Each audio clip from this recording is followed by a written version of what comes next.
রোকেয়া সাখাওয়াত হোসেন, জন্ম 1880, মৃত্যু 1932।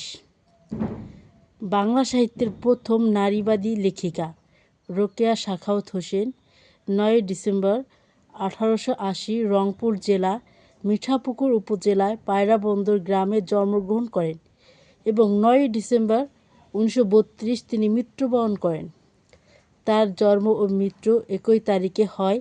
9 ডিসেম্বরকে রোকেয়া দিবস হিসেবে পালন করা হয়।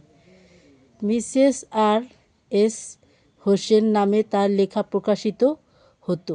স্বামী সৈয়দ সাখাওয়াত হোসেন অনুপ্রেরণায় রোকেয়ার সাহিত্য চর্চার সূত্রপাত হয় এবং পিপাসা নামক গল্প রচনা করে সাহিত্য জগতে পদার্পণ করেন।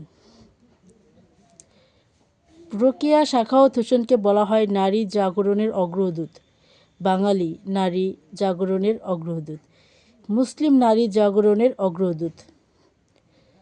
তিনি নবনূর সওগাত ও মাসিক মোহাম্মদী পত্রিকা সম্পাদনা করেন।